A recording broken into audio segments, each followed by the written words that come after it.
پیامبر صلی الله علیه وسلم میفرمایند هیچ احدی به عملش وارد بهشت نمیشه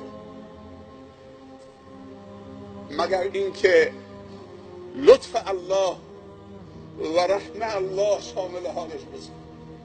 گفتن حتی انت یا رسول الله صلی الله علیه وسلم گفت حتی من، مگر اینکه لطف الله و رحمت الله شامل حال من بشه. هممون محتاج رحم خدا هستیم و رحم خدا در دنیا فقط دین خداست. خداوند در دنیا رحمشو در دین خودش قرار داد. تواضع یاد بگیریم از کسانی که پیامبر صلی الله علیه وسلم در حیاتشون به اونها بشارت بهشت دادن. ابوبکر صدیق رضی الله عنه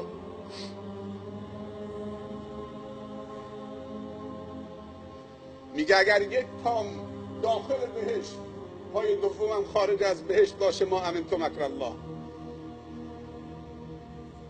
باز در امان نیستم تا اینکه هر دوتا پامو بگذارم.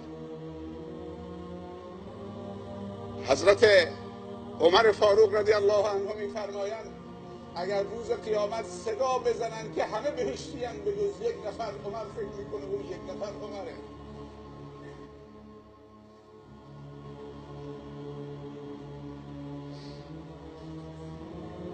محضر یکی از علما رسیدم، بعضی از دوستان عالم بزرگی بود تو کشور خودمون، وقتی نشستن با هم صحبت کردن یک دفعه زیر گریه زد. گفتن جناب شیخ چرا گریه میکنید؟ گفت میترسم از سوء الخاتمه.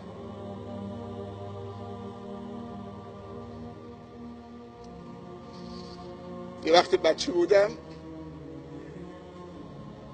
با مادرم و مادر بزرگم زندگی میکردم. شب که میشد بین مادرم و مادر بزرگم، بین این دوتا میخوابیدم، تا سرشون میگذاشتن میگفتن خدای نظر تو برنگردد. بعد که رفتم درس خوندم فهمیدم که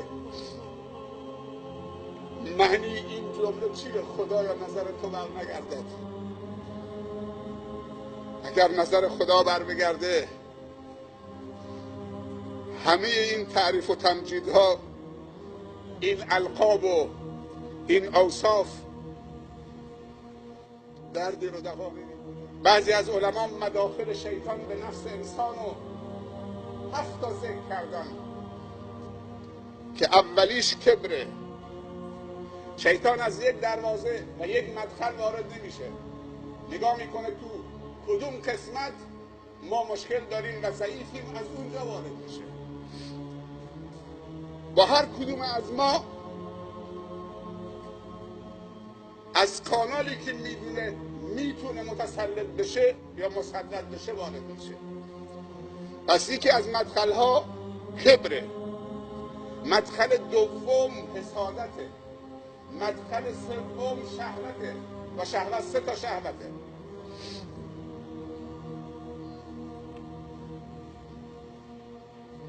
و مدخل 4م بخله.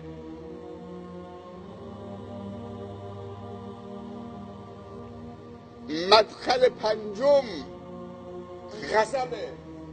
مدخل 6م سوء ظن و بدگمانی است. و مدخل 7م عجله هست.